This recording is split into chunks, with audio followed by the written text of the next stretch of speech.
gamers, what's happening? Today, we're going to do a patch note rundown for 13.20.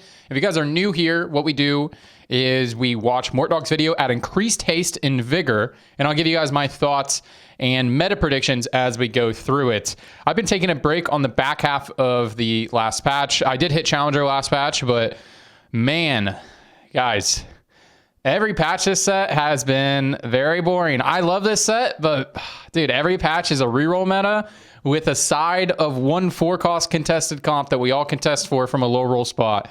And like you can only play other 4-cost comps with really insane tempo. First, it was Azir with reroll. Then it was Challengers with reroll. And then last patch, it was Vanquishers with reroll. I'm really, really, really, really hoping that we can play a bunch of 4-costs. Please, man, please. How long has it been since we had a patch where you can play like Aphelios and Azir and Xayah? Oh. Anyway, so that's what I'm hoping for. I skimmed through the video a little bit. I think there's a lot of positive changes in here. So with that out of the way, let's just get into it. Yeah. Oh, I'm going to move my camera in front of Ken's face in a second because Ken's camera goes out. Well, to think about that. We only have so much of the set left. Feels like we almost just started, but there's already a lot that's been happening. This patch is going to come with some more mini reworks and things like that. But after that, it's in maintenance. Yeah, this is the last big patch of the set. And, we won't be doing as much going forward after this patch. But this is going to be a somewhat hefty patch and some exciting stuff coming to you. Yeah, so you covered it. It's time marches on, or 9th set. It's going to be wild when we go to 3 sets a year, and it's going to be like, here's some patches. All right. Yeah, man. I know, that's going to be real weird. I can't even imagine. Dude, next year of TFT is going to be so exciting. Because right now we have like 6 months per set, right? So, including the mid sets, but yeah. Dude, I'll have so much content. Oh my God. Very different world. Great. Yeah. All right, let's jump into the changes. Like I said, this is going to be our last patch of like big reworks for this before we kind of settle it all down, just do adjustments and things like that. But we've got some surprises here for you, some you might not be expecting. So jumping right into the first slide here, it's the for fun patch already. Pretty crazy, but we're actually going to do it a lot like we. So we're going to skip that. That is just for normals. That is just for normals, the for fun patch. So before anybody gets upset. Just for normals, that's why we're skipping it. Pretty close. It's solid opener, and you'll see some changes to units later on. But yeah, just little bumps to these two pieces of this build art to make the transition. Yeah, I don't know if 9 Bilgewater needs to be buffed. I feel like this is an auto win. Every time I verse this, it's an auto win, unless I am 9 Demacia or 9 Noxus. But I don't know. That's been my experience. I think the 5-piece needs to be buffed, though, for sure. You want to go up the trait web a little bit more easy. Cool. All right, Multicaster. Why don't you talk about this one? Yeah, so Multicaster has kind of struggled throughout this mid set, really struggling to find a place. There is a Twisted Fate comp kind of like on the rise and can function, but in general, it's always had this problem of like you have these 2-star multicasters on the board. You don't really have a frontline. That's like the first problem. And you also are spreading your damage out with your 3 casts instead of actually killing things. So you take a lot of damage. But when you hit everything 3-star, your fights are so explosive because you target 3 things and you have enough damage that you meet the threshold to just blow everything up. So we're solving that problem by doing a mini rework, limiting the amount of casts to just 1 and adding in a 3-piece to help with that frontline problem. So as you're moving up the trait web, it's a little bit easier to fit things in at level 6. I'm not a multicaster wizard. I don't play this comp a lot. I've played it literally 1 time. And I had terrible items. I didn't force. I wasn't doing the TF thing. And I don't think this comp is that good personally right now. We'll see what happens with this. To see if you still play TF Legend. Like I don't think forcing a comp is good at all. Like I just personally don't think that. And that's why I think TF is really a really bad legend. I just don't think the right way to play the game right now. And if you're looking at my thing, this is my Smurf.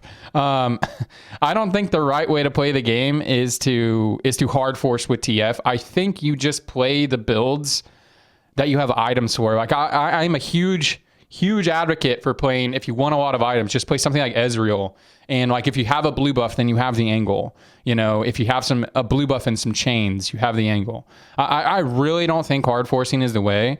But maybe this change to Multicaster will do something. I'm not really sure. I'm not a Multicaster wizard. But I just want to say I am aware of the build. I'm just not. I don't think forcing anything like that is that good. Don't personally have enough space to play for Multicaster, but if you have a Multicaster +1, you can probably do that. And also by limiting it to 1 cast, we can amp the damage up so you actually kill things. And maybe what this does to this build, since you can play 3, you don't actually get the huge added benefit of 4. The biggest jump in damage is from 2 to 3, but you do gain the 5 mana. It's like your Multicasters have a Sojourn. I'm not sure if that's going to be enough to warrant running this, but it might change the build where you don't play like Sona, because they're buffing Talia a lot. Maybe like you don't play Sona Demacia anymore and you actually play like the Juggernaut variation, but they are nerfing Set. They're buffing Nautilus. I don't know what's going to happen with this. I think it's going to take a lot of testing from some Multicaster wizards to figure out this build. When you hit 3-star everything, you're not. Maybe it'll be me, but I don't like playing TF and forcing this. And I will test this comp a lot when I have the angles. Also, so. just blowing up the entire board. You're just targeting on the front line, then going to the back line. Yeah, I think the thing to be most excited about here is the fact that it's now a 2-3-4, right? There's now some optionality where maybe you can cut one of them, you can try to play 4, and so definitely check it out. Should make Multicaster more interesting to play as we head into the end of the set. Yeah, one small thing to add also is it's difficult for your unatomized Multicasters to be exciting in this trait. We'll have some unit changes coming a little bit later, but also Multicaster 4 also now grants 5 mana per auto, which helps those itemless units actually be able to cast and be effective on your board. Yeah, and with the 5 mana per auto, maybe you don't even build blue. Like you don't even necessarily need blue buff on TF. Right now, I read Saber's guide because Saber hard forced it to Challenger.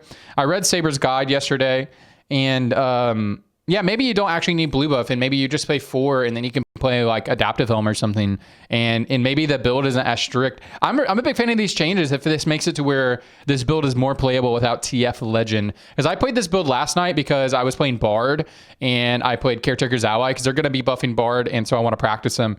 And so they're buffing Caretaker's Ally, and so I wanted to try it out even before the buffs, and I got TF, but my items were terrible. I didn't get a tier the entire game. I had no mana gain item, and it did not feel good.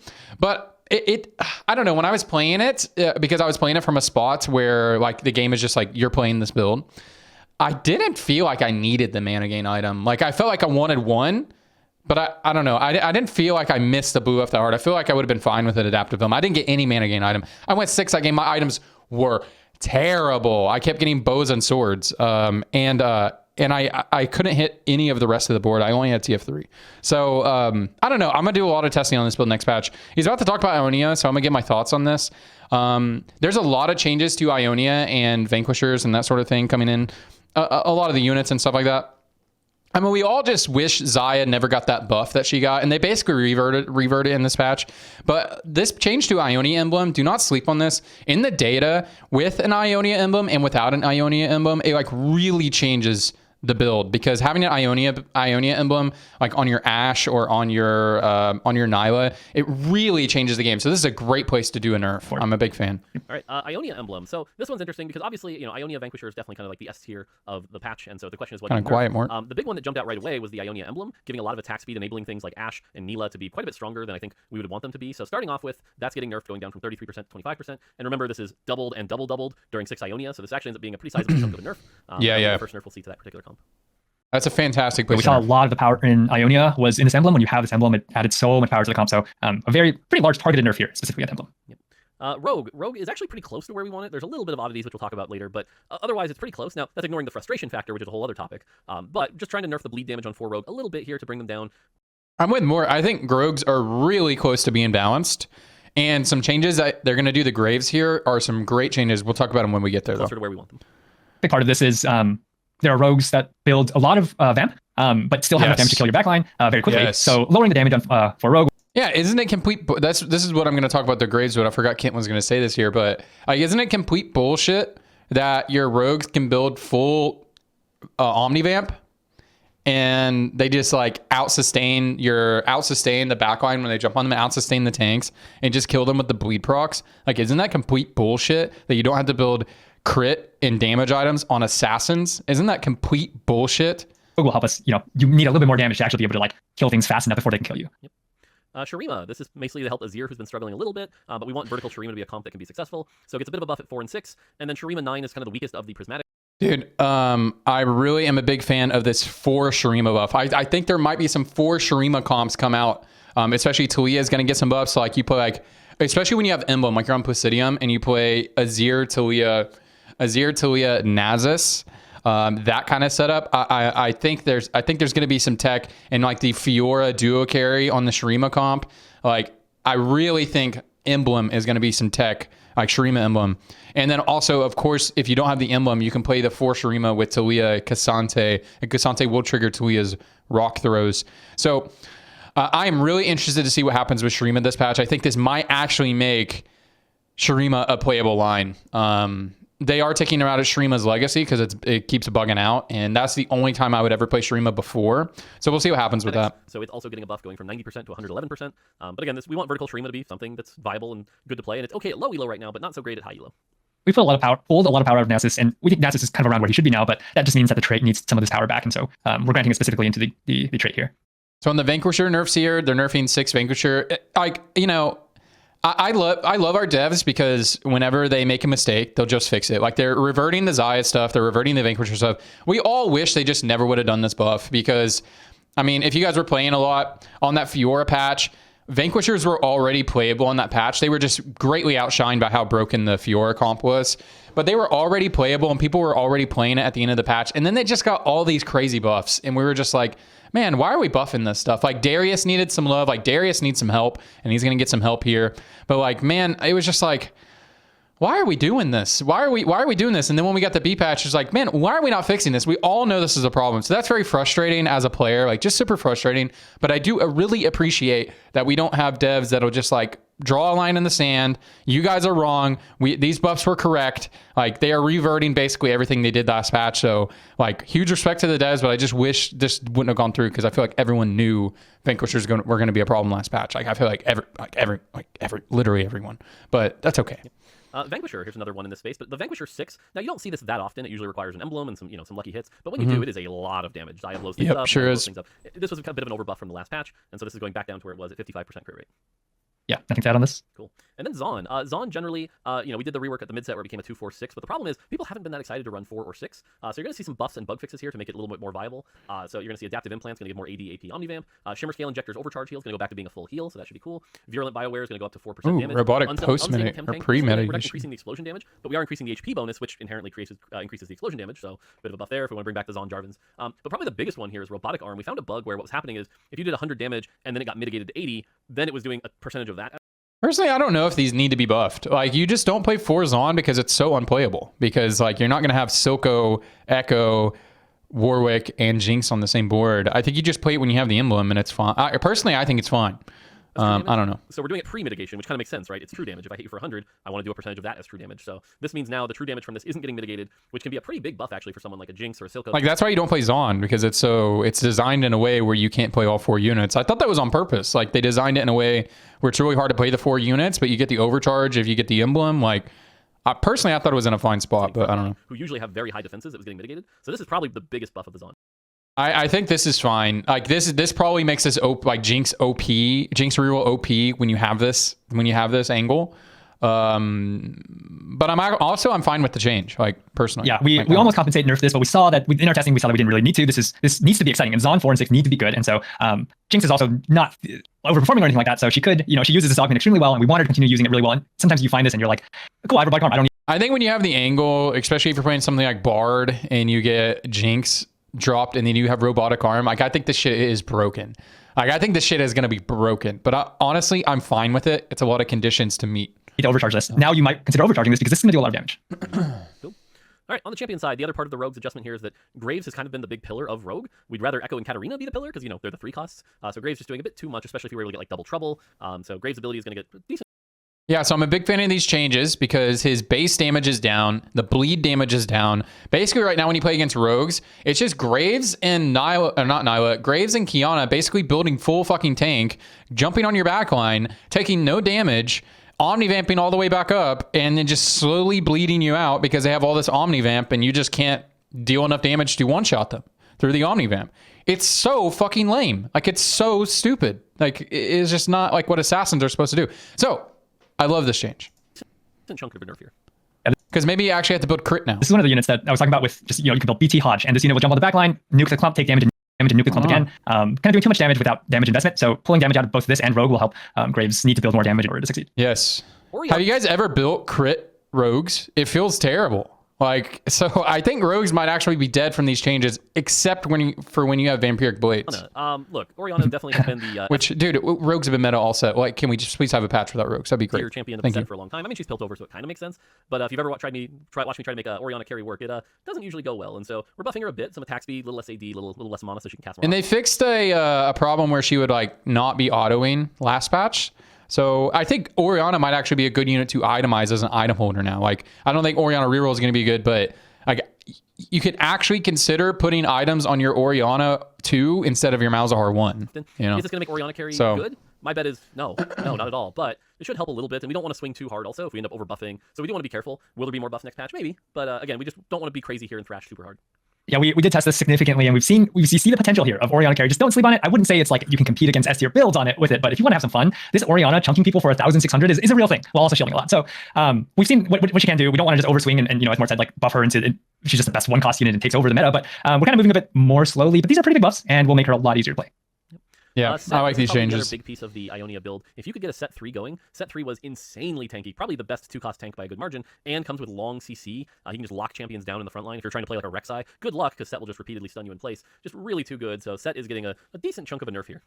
Yeah, this one is one of the package nerfs to all the Vanquisher comps. Very core to Vanquisher success in the early game. Set 2 with items is just so tanky, especially with Ionia active. That's why we're hitting the bonus as well. But if you reroll this with Ashe, set is also just the best frontliner, as Mort mentioned. And people have also like just kept the set 2 on their board with Juggernaut and Ionia active with items, and this unit is the tankiest 2 cost. So we're really pulling back on this. We think this is enough to hit the 110 mana Ashe specific comp because he's so much frontline for her that buys her so much time. She's not really deleting back. I'm a big fan of these changes because I just don't like playing the Ionia line. Like I just don't like playing it this set. With Zed gone, I don't know, the Ionia line just feels weird and I don't like playing it. You miss that quickly. So we're mainly targeting set with that nerf. Yep. And then finally Talia. Talia's been a champion that like there's some really unique comps built around. So like Talia's getting these buffs, and so what I was thinking about the Juggernaut variation, because they are buffing Nautilus and nerfing this. The boulder damage is barely going up. So I don't know. Those Juggernaut variations probably aren't a thing, but I really do think like the 4 Shurima thing can be a thing. Like maybe. We'll see. Like Talia with 4 Shurima, I think could be a thing. Not Talia reroll. You're still playing Azir, but with her ability damage going up, I just think she gives good utility. I really think maybe we can play that Demacia variation where you play Jarvan, Sona, and then we have Shurima emblem on Fiora, and Fiora's getting some changes here that I think they'll make her really good in Shurima. So I think keep an eye out for the 4 Shurima build with Demacia, playing around that. Her, especially around like Double Trouble. But if you're playing Multicaster, she's not really something you're excited about. If you're playing Shurima, she's maybe actually 6 Shurima, sorry. With emblem 6 Shurima because you want to play Nefiri. Usually one of the first to get cut if you're playing something like 6 Shurima. So we're buffing her ability damage, a pretty sizable amount here, a little more than 10%. And the boulder damage gets a small buff here because even the Double Trouble versions weren't really doing that great. So hopefully you need to be level 8 for that comp, but you can roll for 7 without Demacia to add Jarvan or Sona on 8s, and it's I played it a lot on PBE. It just hasn't been a viable comp. This is enough combined with the Multicaster. I don't know what's happening in my voice. A Talia comp maybe back into the meta. Cool. All right, Darius. Poor Darius. He was really, really good for the first, half of Runeterra Reforged, and then he got the Vanquisher traits, and he kind of became a trait bot. So this is a big buff. This is 15% give or take on his ability. So hopefully Darius can go back to Duncan. Yeah, really want to try to get Darius viable. I don't, if you get Darius out of a box, you should be excited to put items on him and he can kind of dunk things. The fact that he has 3 traits kind of means he has high requirements to be successful, but also means his ceiling is really high. And so he's a little bit more difficult to play than he was in Runeterra Reforged, but with... Keep an eye out for Noxus 3-cost reroll. Like Katarina Darius. Katarina is not getting any nerfs here. They just nerf Rogue Bleed, but you're not going to play for Rogue. Mordekaiser, I think, is going to be pretty good on next patch. So, like, 3-cost reroll, like Darius, Katarina, Mordekaiser, like 5 Noxus trio carry. Like, keep an eye out for that. That might be a thing. And Fiora, I think, will have a better spot in the meta, but Fiora's getting some changes where Mordekaiser won't have such a god-awful matchup into her. So keep an eye out for Noxus vertical, like when you have the Noxus emblem, you're on Placidium Library, whatever, and you reroll either 5 or 7 Noxus, but reroll on 7. Look out for that. That might be a thing next patch. This buff, his ceiling should be higher than what he used to be able to do back in the previous set. Yep. Nautilus, this is a scary buff to me, but Nautilus just hasn't been as tanky as we wanted him to be. I'm always scared of this one because Nautilus has a lot of CC and he can do some pretty good lockdown. Yeah, maybe you reroll like Darius and Nautilus and Katarina at the same time. That could be a cool thing maybe.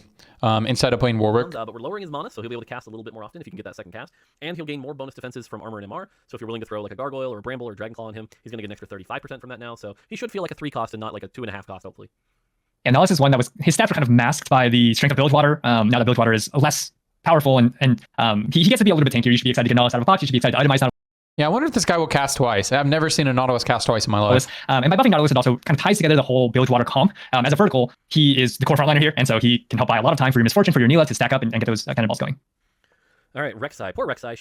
She works in like incredibly narrow, rare situations, but otherwise, you know, 2-star Rek'Sai with items just really isn't that impressive. Gets stuck on Frontline. So what we're doing here is we're shifting some of the power. So the base ability goes down a bit, including, you know, the execute, which gets converted to true damage. But the bite that we did, the rework, where if she bites the same target twice, it does bonus true damage. That's getting buffed quite a bit. And so the idea here is she should actually be better at getting through the front line, right? A second cast on. This is a great change. I love everything they're doing with Rek'Sai right now, making her better against frontliners, worse against backliners. Huge fan. Shen or Set is actually gonna start doing true damage, and you know we've seen in Sims where she can actually like get through a 3-item tank pretty quick now because of that true damage. But when she gets to the back line, there was this problem where she would kind of go infinite and just keep healing up that massive ability, that 290, 300% AD. I don't know what's going on with my voice. And Slayer, and it was kind of going infinite. So we're trying to bring that down so that if Lost she does my get to the voice back line, today. you can actually kill her. And so to help with that, the bite marker will also be permanent, which means that you can, you know, bite like a really big tank 2 or 3 times if you need to and get that bonus true damage. And the big thing here is with the base damage coming down, 3-star Rek'Sai, which can already see success right now, just not as often because it's really hard to get to her. She has less likeliness to go infinite. We're also kind of balancing that out, so we're not trying to buff that too much. But we really want to buff 2-star Rek'Sai so that, you know, you can put her on your board and you can get to 3-star Rek'Sai. Yep. And then Sona, this is a big one here. So Sona's getting quite a few changes here. You'll notice the mana goes down a bit, so she can cast a little bit more. The spell damage goes way up here, way up, but that's because now each time she hits a target, it's going to go down in power, 33%. So no more just like one big wave that wipes out entire backlines. Tanks will be able to Yeah, that's fantastic. Better damage against tanks, worse damage against backline. Great change. nullify that a bit, which should be a bit of a healthier paradigm. And then the other 2 big changes that I'm really excited for here is the first one is now when she casts, the units that gain the attack speed, that's permanent for the rest of the fight. So no more this awkward like, oh, tiny attack speed buff I don't care about. If you want to go like Shojin, Sona, go right ahead and you can stack attack speed after attack speed after attack speed, which could be pretty fun. And then the second... Dude, I really wonder... Oh, this is going to be great with that Shurima Azir build I was talking about. This will be fantastic. Oh, nice. But what I really hope for, man, and I talk about this a lot in a lot of different videos, there's about the lack of like support units in the game. They just don't really exist anymore. They exist, but they don't. Like Sona is a support unit, but does anyone play her that way? You know, she's just in the comp. She's just a trait bot, or like, you know, or you carry her occasionally. Like, there's no real support units. Like, think back in the day, or not even back in the day, just set 7. You know, when you'd play the Lulu with Deja, no synergies. No synergies. You would just play Lulu because Deja likes attack speed. I wonder if we can maybe get a scenario where like we're playing stall Aphelios because Aphelios is getting a buff, and you just play Sona, no traits, and she's just there to give your Aphelios she's just like a Rage Blade. Like in an instance where you don't have a Rage Blade built or whatever, you're just Sona as your Rage Blade. I wonder if we'll have some tech like that. His build is kind of like, Aphelios' build can be kind of strict sometimes, so I don't know. I think this can be fantastic in the Azir build. And big change, which is great, is if you had a Sona, you always had to awkwardly put her in the corner so she'd hit the person next to her. Well, now this is fantastic. Allies no matter where she's positioned. So if you want to put your Vel'Koz in the corner and then the Sona right next to it to the left. Yeah, I was playing this last night. I had to put my TF in a worse position because he needed the attack speed. Again, I had no mana gain, so I needed the attack speed for him to cast more often. But he had to be in a dangerous spot. My Sona was always the last one left alive when I would much prefer it be TF, obviously. You can actually get the buff on the Vel'Koz, and so this should make positioning Sona a lot easier in things like a multicaster comp. Yeah, fantastic. Yeah, all of this should make Sona easier to play. Hopefully I'm excited for this infinite ramping. If you can make the fight go long enough, she will help end fights, and your units will get really fast. So I'm excited. Shurima Demacia, guys, look out for it. Shojin, Radiant Shojin. I'm telling you, that's the build. One thing else to touch on here is with the multicaster rework, we want to make sure that the units on your board feel valuable, and this will help Sona be a valid support unit. Sometimes you want to put Demacia, that Radiant Shojin, on her so that she's casting a lot and fueling your other multicasters to help them get those repeat casts out. Yep. Cool. Well, I didn't even think about that, putting it next to KO and Quinn, or in Slayer comps. Ooh, in Slayer comps? Like Slayer, like when you have Demacia emblem, put it behind your Mordekaiser. Ooh, I like that. Aphelios. Aphelios is a 4 cost that has felt like a 3 cost for a little bit. So he's getting 5 more AD. This is around a 9% buff to all of his output. Should make him better. Yep, he needs this. He's going to be 9% stronger. Sweet. Yeah, 5 AD is a lot on AD units. So like, I think maybe if we might have an Aphelios. Aphelios might be meta. All right, Fiora. This dude has been buffed every patch. This one's a little wild. Certainly when Fiora is strong, she is frustrating. Even if she's balanced, like we said she was before, she's frustrating, right? Like the ability to just drop aggro, the ability to end up on your backline, it's a little wild. And so, you know, the repeated drop aggro, heal to full pattern gets really frustrating. So we're changing. Dude, and your ability just misses, or like she goes invulnerable when the ability's about to hit her. Like shit, that shit is so annoying. She's now no longer untargetable during blade waltz, but while she's blade waltzing, she takes 30% less damage. Like her design is so annoying and frustrating. Like I think she's fun to play, but she's so unfun to play against that even when she's not strong, people just endlessly bitch about Fiora. Like, even when she's fucking terrible, it's just that one fight where she goes infinite and all of your abilities miss just makes you feel so bad. Damage. So she will still be pretty tanky. And then to compensate for that, we're lowering the mana, so she'll be able to cast a little bit more often. And we're buffing the damage a little bit here. So, you know, this might change her best in slot item build. We'll have to see. But she won't just get free reset. Yeah, that's why I think she'll be really good in Shurima. She casts more often, right?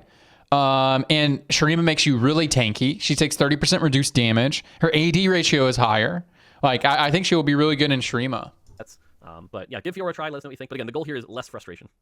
Yep. We want to make sure that we take away the most frustrating thing, then balance her around that. Man, I'm excited to play the Shurima build, dude. I forgot about Sona. Maybe I could be, putting the cart before the horse a little bit here, but I'm excited. In a way that she's still really powerful, can still live up to the same fantasy of like, I'm going to keep on healing back, but in a way that you can still beat me if you have enough targeted damage. One other big implication of this is for the 4 and 6 challenger comp, Kai'Sa has every other unit falls over, Fiora goes untargetable, then Kai'Sa gets targeted and gets killed. Now Fiora's a little bit tankier, basically. She can absorb a bit more damage, and so that buys more time for the Kai'Sa to get that last cast off and really finish off the fight with a ton of damage. Yeah, that should be fun. All right, Aatrox, the best 5 cost. Okay, he's about to say some shit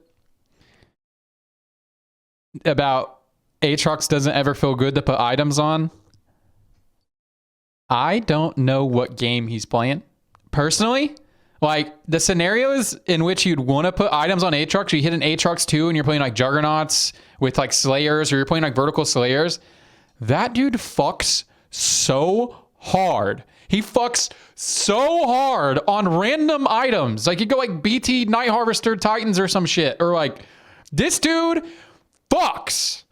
And I don't think he needs compensation buffs. I agree. Like you shouldn't have a unit that you just want to die, but they're gonna talk about like you never want to upgrade him because you want him to die earlier. And it's like I don't know what fucking game you're playing. Personally, that Aatrox needs compensation damage buffs That you don't want alive. The problem with Aatrox here is that Darken buff was great. 2 Darken was amazing. Getting that Darken HP was great. But man, if you tried to itemize an Aatrox and play around it, you usually were very sad. So we're nerfing the Darken bonus. That'll be less HP, but raising his armor and MR so he can survive longer. And yeah, if you're trying to solo carry Aatrox, but if you have like a vertical Slayer build where you have a Mordekaiser beating their fucking ass, and then you have this Aatrox who just like, as soon as their front line is dead, one-shots their entire back line. Like, oh my. Raising his spell damage. So hopefully this helps him feel like a 5 cost if you can get good items on him and get him his output. Again, we're not swinging. I could be tripping, but I do not think he needs damage buffs. Super heavily here. Maybe he needs even more, but we don't want to go too crazy in one patch. Yeah, this Darken change helps with his armor and MR change, kind of puts him around the same base effective health. But if you itemize him or you have other traits active like Bruiser, it's more effective for him. So we want to make sure that the focus is on, we want to keep 2-star Aatrox in something that you want to chase rather than just keep it 1-star and let him die. All right, now I'm a TFT player, and that's a lot of words, so I don't want to read. Kent, what's going on with Gangplank here? Yeah, so basically, Gangplank will be more reliable. One is the biggest one is you probably have some situation where like the unit his gun killed the unit and then his boat fizzled. That won't happen anymore. If it does, please let me know. We really don't want that to happen. The other big one was sometimes let's say he's melee and Jarvan jumps behind him and he calls in his boat that comes behind and just hits Jarvan. And you're like, what the heck? My Gangplank didn't do any damage. Now that boat won't explode and crash until it passes through Gangplank. So it will go through Jarvan, deal damage to Jarvan, then go through Gangplank and crash on the next enemy. It should make his floor cases where he's struggled a lot better. So he hits a lot more of his ceiling cases where he can splash a ton more units. Sweet. That all sounds good. Yeah. And then Heimerdinger, we introduced the new Refractor Beam, and people gave it a try, but the conditions to make it work were way too hard. The items were very narrow. It was really hard to get going. If you had a bunch of great AP items and your choice was Heimer or Gangplank or Ahri, you probably weren't picking the Heimer, and it didn't seem worth all the gold to buy all the Refractor. Yeah, I think they should just get rid of this shit. I think it's a cool idea because, like, it gives Heimerdinger more of a carry angle, that sort of thing. But yeah, exactly what Mort just said. Like, if you have AP in mana items and you have a Heimerdinger 2 and an RE1, don't you always want to just put the items on Ahri regardless? And then just like, because Heimerdinger does other shit. Like if you get triple Meccano with a Rage Blade, that dog of mine. Double Meccano, one Shrinko, double Meccano, one Goldenator. I already think he has great like side carry potential, and they want him they want you to have the option to main carry him. But why main carry him when he does other shit? And a unit like Ahri doesn't do other shit. She just fucks him up. So I'll put my items there. Tracker. So we are buffing it here. Buffing it so that it isn't just like hit the entire. It's like a huge nerf to Heimerdinger that this is an available option because you're just looking for Meccano and Shrinko a lot of times, and you're just like, please stop giving me refractor beams. I wish they would remove it. But the targets it does hit are gonna. It's a cool idea, but I just think it's just like it's pointless. Take a lot of damage, which should feel a lot better here. So at 3 refractor, it'll be 2 less beams, but those beams are gonna hit quite a bit harder. Yeah, we want to make sure that if it hits the backline, you're actually a threat to the backline. But very important to emphasize Mort's point of we don't want you to just center, put it on the back, then it's 5 beams that just hit the entire board. We want a little bit there of like, there's some counterplay. You can avoid the beams. Yep. Cool. All right, moving on. Items. Some pretty small stuff here. The biggest one here is that Adaptive Helm and the Radiant version, now when used as frontline items, have a bonus where they grant 1 mono when struck by an attack. Just something a little extra to get. Oh, I didn't realize regular Adaptive Helm. Oh my god. This item is going to be this item's already a great slam. I'm slamming this every game. Guys, oh man, I was going to play Bard next patch because it's fun. I think I'm playing Ezreal next patch, and I'm just slamming whatever the fuck. I like, man, this seems so good. Cast, maybe tempt you into using it as a frontline item a little more often. Guard Breaker, really good item, probably too good, so we're lowering the attack speed by 5%. Thieves Gloves, no longer rolling duplicate items. If you've ever got double Even Shroud or double Ionic Spark, it usually feels pretty bad, so that's going away. Radiant Dragon Claw, the regen is being nerfed about 25%. If you've ever faced a Cho'Gath with a Radiant Dragon Claw, I'm so sorry, especially if you're playing an AP comp, you are not killing. These are great changes. Guard Breaker Radiant gets the same nerf that the base one does. Titans. Yeah, Guard Breaker is like the best slam ever. This is a good nerf, especially because they're buffing this. Like, just general item power would be way... If they didn't nerf Guardbreaker, just general slamming random nonsense items would be way too good, which is the way I like to play. So it's a nerf to me, but like it would be a little out of control. I think everyone would be playing Ezreal, just slamming random nonsense. Especially if we have a 4-cost meta. But we'll see if we do. He's going to get a little bit of extra attack speed and armor. On the support side, Aegis, that backwards shroud, is a really cool item, but only lasting 8 seconds. It's pretty disappointing, so it'll now last 12 seconds. Banshee's Veil, another cool support item, giving 3 units CC immunity, now also gives 15% attack speed, so really cool for some frontline units. Chalice gets buffed to 25 AP. Radiant Virtue, we found a bug where the heal amount wasn't being doubled properly like the tooltip says it was, so we fixed that. Ended up being a little strong, so we nerfed it just a tiny bit, so it goes from 7% to 6.5%. Zeke's Herald goes up to 30%. I'm excited for this one. I think Zeke's is going to be a very good support item now. And then finally, Zerat Portal. The taunt range is now adjusted better. If you ever saw that clip... Bro, this shit has been bugged the entire set. Have you guys seen ZZ Rot Portal has been so good because it'll just taunt your backline. It'll just spawn, jump over your team, taunt your backline. It's such bullshit. This thing's been broken the whole set. That won't happen anymore. And the Zerat will try to spawn in the front row if possible. So should help the really awkward cases there. Yes. Yeah, one that I'm pretty excited about is the Adaptive Helm change. Just it's very thematic. It's an item that helps you grant mana, but it's also some cool stuff of like how do I position to try to get my unit to cast a second time, that kind of thing. So excited to try out that one. On the Augment side, man, that might be broken on Jarvan, Jack Show, or not? Yeah, whatever. Adaptive Helm. All right, let's power through these here. Adrenaline Rush now grants a Darius set instead of a Warwick set. I think this is really strong. Dude, when you're already like playing Noxus Vertical, you're rerolling, then you get this offered. Ooh, wee. And then the threshold also goes down. So if you really want to play a Darius, for the free Darius, right? Adrenaline Rush now, it was kind of built around like Garen and Darius. Now that there aren't as many damage, Juggernaut. This will also be easier to take on 2-1, especially if you have like a 2-star Samira opener. You get this because basically, if you get offered Adrenaline Rush, you do not take this. You do not take this. But if Darius is actually viable as a reroll, and if the Noxus line is good, I think the Noxus line is going to be good. Noxus line is very good. You start the game with a Noxus opener, but you're just missing the Darius, you know? Like, ooh. Or not, it doesn't make as much sense. So getting a Darius makes some sense. Yeah, binary I like airdrop, it. really powerful augment. Doesn't need to give a component now that the binary items are usually tailored, so that gets a bit of a nerf. Yeah, this needed to be nerfed. Binary airdrop is Build Different 2 is broken. underperforming, small buff. Same with Build Different 3, gets more attack speed. Caretaker's Ally, I think this one's a little nutty. Now we'll grant you a copy immediately. So right away, you take this augment, you know what you're getting, and it's 1 less to get to that max. So if you take this, you're probably getting a 3-star 2 cost now with... So if you take this on level 3, you will have 1 unit on level 3, and then you go to level 4, level 5, level 6. You get 4 copies for free at level 6. So you're sitting on 4 copies, and that's not to say what you natural. So let's just assume you natural 2 copies of the unit. That's a 2-star. And then you go to 7. So without rolling at all, going to 7, you probably natural 2 copies. Going to 7, you will have 8 copies or 7 copies. 7 copies. You just need to roll for 2? It's going to be pretty good. And I think, guys, just looking at all these changes, like a lot of the 4 costs are getting buffed and that sort of thing. I think these are great. Those are great changes. But, you see the buff to Zaun. You see, the Multicaster stuff. The Void reroll is still pretty good right now. I think we might just be in a situation, again, where it's just why go for the 4 cost when there's 2 and 3 costs. And Darius getting buffed. I think Noxus reroll might be pretty good. I think we just might be in a situation, again, where it's just why take the risk to play a Aphelios or a Azir or whatever when you can just safely roll for the comp you want to play on stage 3. Yeah, I don't know. So like taking Bard on silver maps could definitely be good. Relative ease. Don't sleep on this change. I think I'm either going to play Bard or Ezreal. I think I'm going to play Ezreal, though, because I'm going to play Ezreal and try to play 4-cost flex and see how it works out. Because, again, I just think that Adaptive Film change got me pretty excited. Makes this augment very good. One thing to add on this one is if you take it, by the time you get to level 5 on 2-5, the big part is that's a 2-star unit now. So this gives you a lot more tempo. And if you want to push those levels. That is a 2-star unit. Oh, my God. I'm playing Bard. So Never mind. Exciting augment to take now. My God. Yeah. Defensive dash, been underperforming. Shield goes up in power. Should be good. I mean, just the tempo you get. I didn't even think about that. The tempo. Oh my God, I'm playing Bard. Gifts of the Fallen has been overperforming for a while. We did that light nerf where we hit the armor and MR. Now we're hitting the AD and AP also, so it's now down 25% in total from where it was. Hopefully this makes it balanced. Item grab bag 3, just a small buff of 2 gold. Lucky gloves. This is a change. Yeah, hopefully Gifts of the Fallen will be a thing you take in the right spots, like with challengers where you're always your 2 most valuable units are the ones left alive. If you are Kaisa. Maybe even like Azir comps, because Azir is always the last one left alive. Aphelios is always the last one left alive, and especially if he has to solo carry. So yeah, I think this might actually be balanced now. That has been needed to happen for a while, but Lucky Gloves on 2-1, giving you 2 full Thieves Gloves if you have an extra glove is really bonkers. So that is going down. But now Lucky Gloves is the best augment in the game by data. Best general augment. Lucky Gloves Plus, which will give you 3 in 3-2 and 4-2, where we're much more comfortable with it. Money, and money now happens in 3 turns instead of 4. So if you want that gold, you don't have to wait quite as long.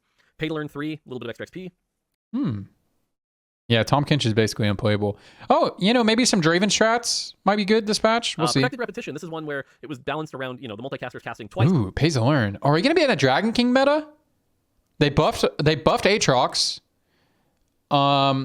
They buffed Aatrox. Ahri's good. Heimerdinger is good. They buffed Gangplank last patch. Ooh. There might be some Dragon King strats. Look out for that. Because you would run 4 multicaster and get those 2 extra bonus casts. Now that doesn't Bel'Veth got buffed like 2 patches ago. happen with the multicaster rework, this gets a bit of a buff. So you'll get more AP per cast, but you are casting less often, so hopefully it kind of evens out. Petrified Shackles. This is the augment that made Demacia really good. Just getting a free 15% I don't like Dragon King. on top of everything else was really. Oh man, dude, if Dragon King is good, this is assuming Dragon King is good. If Dragon King is good, you know what the meta is going to be? Either you reroll or you Dragon King. And then 4 costs will not have a place, because why play the 4 costs, a comp that spikes at the same time as the Dragon King players? I really hope that's not what's going to happen. Good, let alone if you got the proc. So we're lowering that base down to 12%. That feels a little closer. Shurima's Legacy. This poor augment. It's such a fun augment to create that Shurima tower, but unfortunately, it's fun. A lot of bugs. So at this point, I'm really sad about this. Disabling the augment. It probably will not be back, but it unfortunately just caused too many issues, and so we've had to disable it twice now. It's just going to go in the vault for a while. Tactician's Tools. This buff, I think this buff is wild. Tactician's Tools is definitely an augment challenger players have not really been excited to take.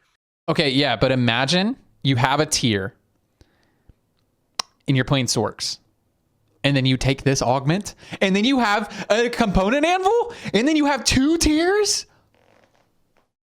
So now we'll grant you 2 spatulas and a component anvil. So the fact that you're going to have a lot of agency on what you want to go is this going to help you build your Noxus comp, your Ionia comp, probably, or you can just take the Tactician's Crown and be up a component. That's your choice, but should be pretty powerful. Total Domination. This is the Noxus. I didn't think about Noxus and Shurima. That this was bugged. It's not. We checked. We verified. It's been working fine. It's just that number is so small, it's hard for it to feel good. So we are buffing that number up to 5%. I thought it was bugged too because it was so bad. Oh, okay. I didn't even catch this on the first time I went through this video. We'll make the max now 12%, so that should help a little bit. And then man, yeah, dude, I think Darius Katarina reroll with Mordekaiser might be pretty good. Blades, this is the last rogue nerf. You saw the Graves one, the trait one, but this augment in particular just provided so much vamp, so this is going to go down to 15%. Yeah. So perfected repetition. We cut down the casts by 1, but we're also giving the multicasters more mana on attack, and so that helps fuel more and more casts. It's just less explosive.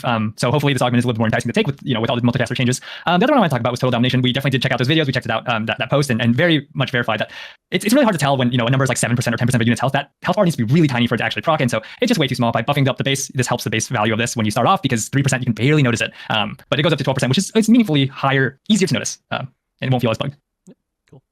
All right, on the small side of things, 6 Invoker is getting a small buff here. It's going to make them do a little bit more. We had nerfed it at the start of the set, but that 6 Invoker is dog shit. This is why Invoker has such a poor win rate. It's gotten a lot better now because people actually know how to play it. Maybe people watch my guide.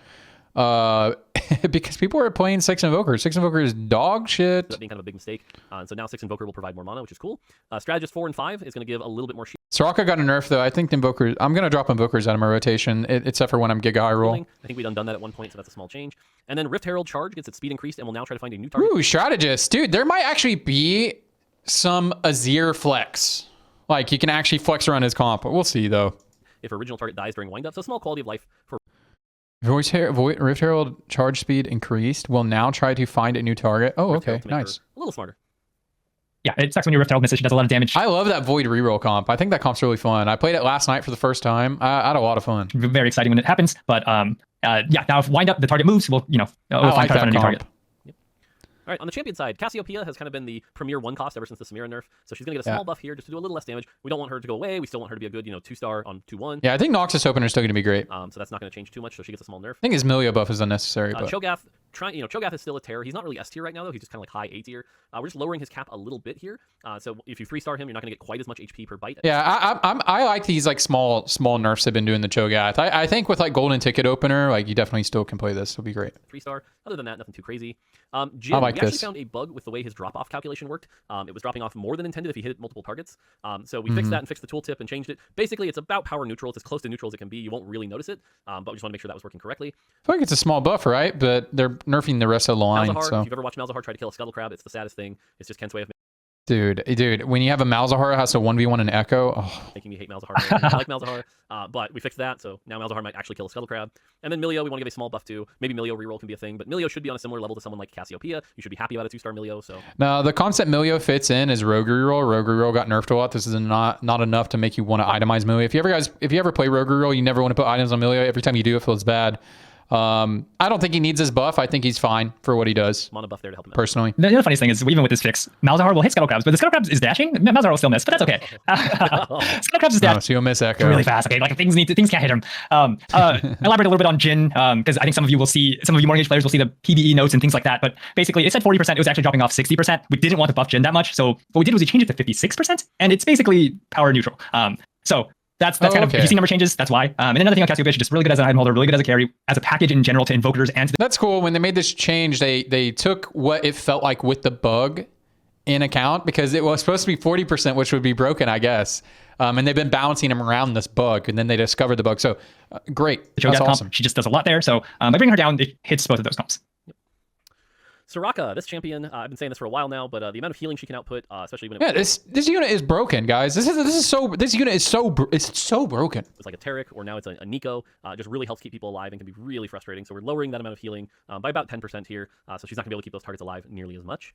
Twisted Fate. Yeah. So the reason why I'm dropping this build out of my rotation, which like Karma is getting some great buffs here, and Karma will probably be extremely good when you have the Karma angle. It's just because like, when you want to play Invokers, the reason why Invokers are so strong right now is because you can stabilize really hard on Soraka too. Like really hard. You can hard force this build and get a good top 4 rate if you just know how to play Soraka. But now with Soraka being removed like this, like she's still going to be super good on stage 2 and stage 3, but it's just like, I think you got to more so play for Karma. So it just changes the build too much, and I'm probably not going to play it. It's just way too hard to hard force, but like loving Invocation opener, or like you just a Giga Invoker opener, like big Frontline, I think it's still going to be good, but I don't think you force the build. This is an interesting one, because obviously you're seeing a lot of multicaster buffs, but this is going to be a very slight nerf to the mana, a very slight nerf to the damage, but kind of a positive here is that the AoE delay was... And this slight nerf to the mana is great too, because they're getting the compensation that he gets the attack speed, or he gets the buff from Multicaster, so he actually, if you play him for Multicaster, he will cast quicker. And then this makes like Sojin feel better because his mana is increased, which makes it not feel as strict to build blue buff. Like people say it's very strict to build blue buff on him right now. That's why people play TF Legend to play TF. I think if you want a hard force, I guess maybe still play TF Legend. I don't know. I just think it'd be better to play this comp if you have this comp in mind and you're willing to play other 2 and 3 cost rerolls, and you just play Ezreal instead. And if you get the AP items, you play TF. If not, you play something else like Noxus reroll or something like that. Like I really think that's the way better way to play that, and that's why I rate TF Legend so low, because I think general item power in the game is good, and if you just fucking learn how to play more than one build, I think you will. Your net LP gain will be a lot better if you just learn how to play other reroll comps and not just learn the one reroll comp, and just have more items instead of getting perfect items for a build that is like that. I think next patch won't even require perfect items personally because of the changes they've been making. It's actually at the exact same time as Bilgewater, so it wouldn't work properly with Bilgewater, and so we're going to speed up that delay a bit, which will A, just help targets resolve faster, which helps the multicasters, and B, actually interact with Bilgewater in a good way. So that'll be positive. Okay. I know a lot of people might say like, well, I just want a one trick, and that's fine if you want a one trick, do that. A lot of people might say, well, I don't have time to learn multiple builds. Like it's really not that hard to learn two or three reroll builds. It's really not that hard.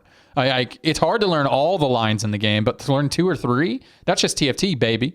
the main part would interact with build runner, but the multicasted one didn't. And so that became really weird because it would proc the second multicaster part of it. And so by doing this, it just all lines up properly. Even his second card that goes out will all like, interact in the way that you would perfectly expect with Bilgewater. Yeah, big Bilgewater procs. Because you don't play Bilgewater when you play TF. So maybe we'll see some Bilgewater setups. I don't know. Karma we'll gets a very small buff especially here, with Nautilus buffs. hopefully the biggest buff is that if her target dies immediately as she begins to cast, she'll now pick a new target. So a little less silly Karma shoot. Oh my god, this is a massive buff. I didn't read this. This is such a huge buff. Do you guys, when you have the Karma angle, I think Invokers will be good. But again, I don't think you hard force the build because it'll be much more difficult to stabilize on Soraka. It's not super realistic to hit a Karma 2 on stage 3. So I don't think force this build, but when you have the angle, put items on Karma. It should be very good. And then finally, Nico. We've seen Nico be really good. We don't necessarily want to make her bad by any means, but for how much damage she can output, she ends up being really, really tanky. Often run with Targon, so these shields are getting amped up. So at 2 and 3 star, that shield's just going to be a little bit weaker, so that maybe you actually have a hope of killing a double Titans BT Nico someday. Yep. Cool. Xayah, very tiny nerf here to the mana, barely anything. You're barely going to notice this. But Xayah 3, if you watched my stream, I kind of called this one. Xayah 3 ended up overperforming a lot. Easily the best 3-star 4 cost, almost on the level of some of the 3-star 5 costs. So definitely. Yeah, they're basically reverting the buff they did last patch. Fantastic. The chunky nerf there for Xayah. She shouldn't quite be that good, so that's taken care of. And then Shadow Isle's Rise has been so easy for us and clearly not caused any bugs at all. But there's one more here, which was with Aatrox. You could end up in weird situations with. This dude is so broken in the Invoker comp, Shadow Isles. And Darken's not working and blah, blah, blah. So trying to resolve some of the issues around Aatrox and Darken. Yeah, Xayah's, obviously going to be the hot topic here, but, we know the Ionia Vanquisher comp is really powerful. We know Xayah is the centerpiece of that comp, but we've nerfed the ceiling cases, so the Ionia Spatula, Ionia Emblem, and then we've nerfed the 6th Vanquisher, which is the 6 Ionia 6 Vanquisher version if you high roll any +1s. And we're hitting Xayah a little bit here, and we're hitting Set, which affects the early game, and also a crucial part of the comp when you have 6 Ionia active. So we're hitting a lot of different pieces of the comp. We don't want to over-nerf here. We want to keep this comp really strong. We want this Xayah to be exciting. Yeah, I don't think these are over-nerfs. Like they're nerfing it in a lot of spots, but I actually don't think it's an over-nerf. And you can play maybe even outside of 6 Ionia, maybe some other type of board. But the problem is, I'll talk about this thing. I'll give my overall thoughts on the patch. This one's really good, but she did need a very light tap here, especially to that starting mana because she gets that first cast out, and that was not okay for our combat pacing. In before Reddit says 6 nerfs comp dead. Yeah, they are. We're trying to be very smart and targeted about which the comp might end up being dead, but it's not going to be because of the nerfs. So I'll talk about it in a minute. Parts of the comps we nerf, and so we will be doing a lot of this going forward. Just please don't count the nerfs, please. It's not what it's about. And then finally, bug fixes. Again, I'll power through these quick. Fixed a bug where Ionia Rise could delete units. Finally, this is a bug that took us a while. Should have been fixed a while ago. Aatrox no longer gains Combat Caster Shield on every swing. Portable Forge properly renamed to Portable Forge Plus when offered on 3-2 and Portable Forge Plus Plus on 4-2. You can no longer be offered both Freaky Friday and Freaky Friday Plus in Hyper Roll. Rising Infamy now requires the correct number of barrages on your first chest upgrade. Healing Orb now works correctly when Water Cannon barrage kills a unit. Fixed an uncommon issue causing Heimerdinger's Grenade to fizzle. Target dummies from Wandering Trainer holding a Rogue Emblem will now jump to the enemy backline when Rogue Effect triggers. Best buff of the patch. Let's go. Fixed a bug that could cause Echo's heal to be slightly off. Fixed a bug that could cause Heimerdinger to temporarily. Yeah, they'll never fix Echo hitting himself. Lose turret upgrades and start up. Oh, I felt so bad when that happened to Raditz. Fixed a bug where Karma's Ionia bonus wasn't correct with 6 and 9 Ionia. Fixed a bug causing Mordekaiser, Kale, and Orionna's spell damage to crit less often than intended with spell crit. So feel safe to build Jeweled Gauntlet on Mordekaiser again. Yeah, I knew about this bug. No longer returns unsellable, uncombinable champions to the pool and double up. Gargantuan Resolve now grants the correct number of resist at the correct times. Battle Ready damage amp now stacks properly with other sources of damage amp, and it no longer reduces true damage taken. And 3-stack Mechanoswarm now burns for 2% instead of 3% as intended. Yeah, I wonder why this felt so good against Cho'Gath. Like it felt like obviously it feels good for obvious reasons, but when I got triple Mechano versus 2, it felt so insane. It was bugged. So if you were ever playing 3-stack Mechanoswarm, you knew the secrets. And there you go. Some more bug fixes, some more changes, and that's. Anyways, that's it. They're just going to kind of wrap up. Let me wrap up here and let me talk about what I think is going to happen in this patch. So I actually like a lot of the changes they made. And let's just pull up what the meta comps are right now. I like a lot of the changes they made. And the thing I'm really scared about, though, is like they buffed like Azir's line and stuff like that. They buffed Aphelios. Like all these like cool buffs that might make a 4-cost meta. Maybe. I don't. But the problem is they also buffed these 2 and 3 cost lines. They buffed Bard, making him like that line good. Like I think Void reroll is still going to be good. I think Demacia reroll is going to be good. I think Slayer reroll is going to be good. I think Rogues are not going to be good. I think the Multicaster setup is easier to play now. You maybe don't even have to take TF Legend anymore. I don't even think you have to right now if you just learn how to play multiple lines. I think 3-cost Noxus reroll is going to be pretty good. Keep an eye on the Noxus line. And the other thing I'm really scared about, and then also when you have the Karma angle, that's going to be good. And the other thing I'm scared about is all the buffs to like the Dragon King strategy and the buffs to the legendary units. A completely unnecessary buff to Aatrox is worrisome to me as well, because TFT is a game when you try to predict meta, it really depends on what players decide to do can change the game. Because like all these 4-cost buffs look nice and like it looks like, okay, I can play Aphelios, I can do that. But the problem with the current meta and some of the changes I saw is if the risk reward of going for a comp that you have to roll for on 4-1, like a Felios or a Zir or something like that, and playing a weak stage 3, the risk reward of doing that and then just playing a 2 or 3 cost comp that you can roll on stage 3, it's just a lot of times it's not worth it to go for the 4 cost comps if there's too many 2 and 3 costs that are very viable and in a lot of ways to achieve those comps.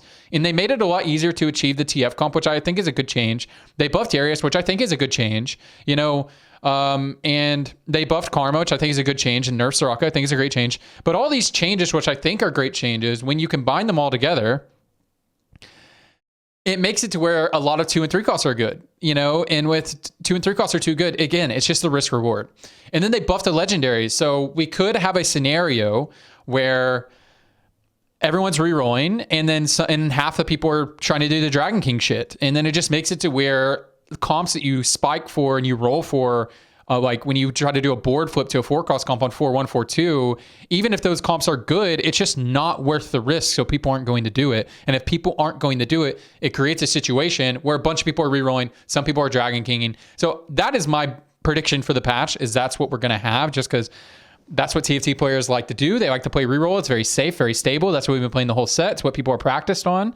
And if people are doing that, it just makes 4 costs not as good. However, if the 4 costs are truly really good, like if you can stabilize on an Aphelios, very strong. Stabilize on a Zir. There's a lot of comp variability with the Zir's comp, with the strategist buffs, with the Shurima buffs. Like maybe there is a lot of comp variability and you can feel a lot safer about your 4-1 roll down, that you can play different variations, like maybe Shurima Kaisa, Shurima Fiora, and like maybe you don't need to have a 2-star Nasus or something like that. Like maybe there is some variability where those comps can stand against the rerolls and can spike on that time, but I'm just very concerned. Maybe we'll get that. So I think the 2 scenarios we have here is maybe we actually get a 4 cost meta with some 3 cost flex and that sort of thing. But I think it's more likely we just have a 2 and 3 cost reroll meta and some 4 cost comps that you can play, but it's just not worth the risk reward. Like if you have the angle to play Felios, angle to play Shurima, angle to play Vanquishers, like they can be good, but you need to be high rolling the comp. Like you don't just like play without tempo and then roll down for that comp. And then also keep an eye out for Dragon King strategies. And the comps I think that'll be really good. This is just, again, these are just guesses. I think keep an eye out for like Noxus reroll, TF reroll still, some Demacia shit, some Fiora stuff, some Zaun +1 robotic arm Jinx reroll stuff. Keep an eye out for Bard Legend. Keep an eye out for Void reroll. Keep an eye out for Shurima. Let's see what happens with Shurima. And then also, if you have the angle to play Karma, I think those buffs they did to Karma were insane, needed, but also makes the angle, when you have the angle to play Karma, if you tempo into Invokers, I think Invokers are really strong if you tempo into them. And maybe the bid will change to 6. I'm not sure. I like the Bastion version though. Anyways, guys, that is it for the patch rundown and meta prediction. Appreciate y'all.